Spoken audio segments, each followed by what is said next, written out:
All right, guys, we have a 2002 Dodge Ram 2500, and as you can see, it's pretty filthy. It's an old work truck.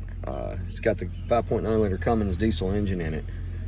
And what the customer was saying he was having a problem with is he had no tail lights, no brake lights and no turn signals. Came over and, started tracking things down. Started over at the fuse boxes, both underneath the truck and underneath the hood and over here on the side panel. Found out this fuse, did a check on the flasher fuse, and it was burnt out. So replaced it. We got to looking a little more.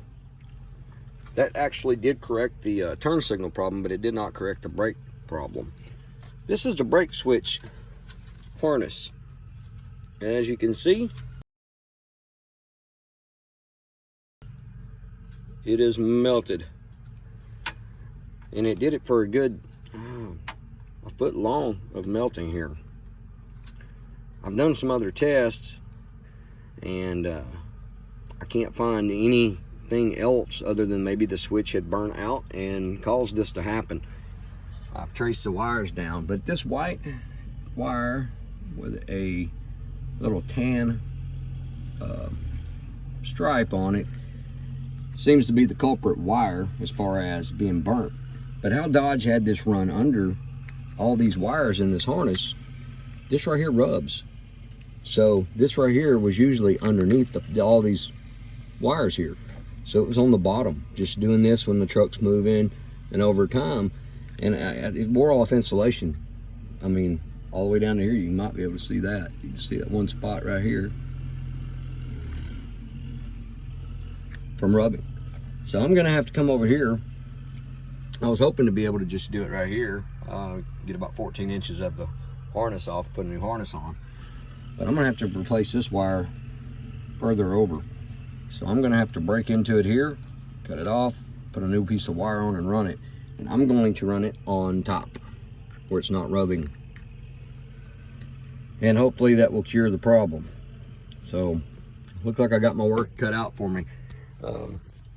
This is the internal. This is the brake switch right here. Looks a little different because the cover's off of it. And I just dropped a piece. But essentially, this plunger works, and it moves this point system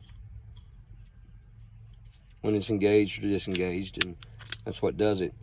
But if you can see, and you might not be able to, the knob at the end of the black piece of plastic has been melted off, and down at the points. The funny thing is it looks like the wire's melted there, but I don't see really a burn spot on the points itself.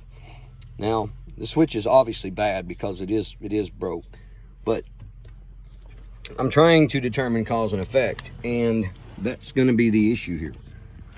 I do not like throwing parts at things. I like to diagnose and fix. That's the way you want to do things.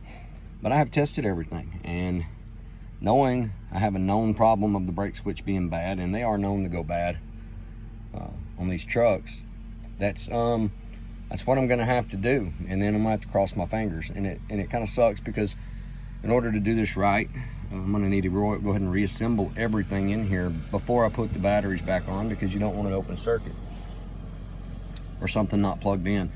So I'm gonna have to reassemble this entire unit after I make the repair, and see if maybe we blow a fuse. Just another side note too, when you're working on these trucks like this, and then the problem the customer had here, he was blowing fuses. They were 20 amp fuses. He put 40s in their place because he kept blowing them. Well, when you do that, that's how you end up with melted wires. So only replace it with the proper screw. If it's a 10 amp fuse, put a 10 amp back in it. Don't put a 20, don't put a 30. If it's 20, don't put a 40, because all it does is it risks all these other vital pieces, and it makes it really a lot harder to figure out what happened, because this could be a result of having the fuse at 40 amp rather than a 20 up here.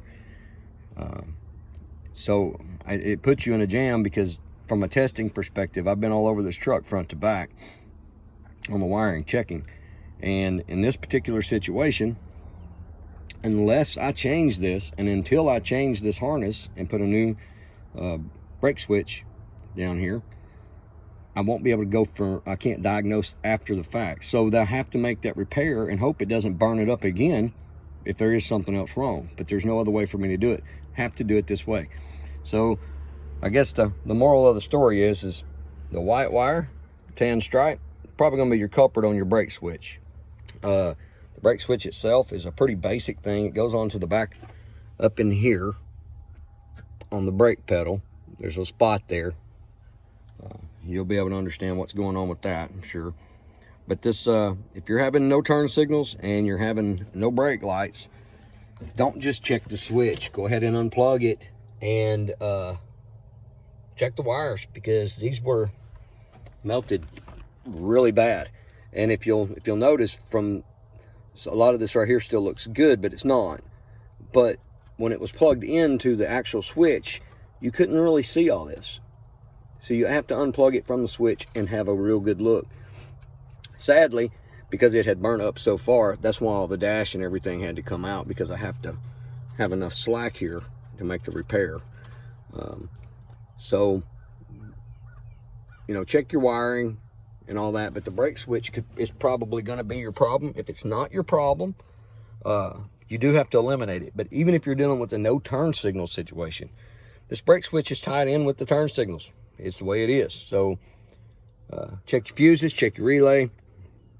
You know, only if it's got the original Dodge relay on it for the flashers, you can remove and open that up and see inside if it looks burned or anything's messed up. This one right here actually was burned, and it had one of the side of it had completely released, so it was not working.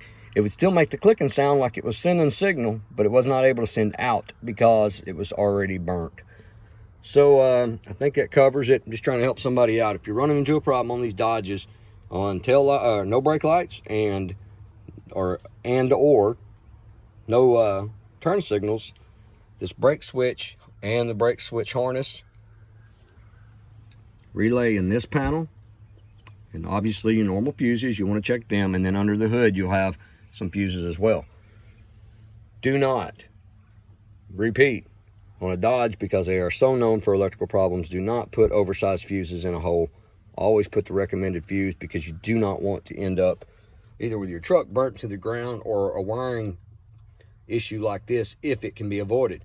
And this could have happened even with the fuse. I mean, it could have, but having an overrated fuse, a 40 amp and a 20 amp slot, I about guarantee that that's what caused this to actually be able to happen. It was probably, the switch was probably already out, and that's what was popping the fuse. Went to a bigger fuse. It had a longer time to set and heat, and when it did, it melted the wiring.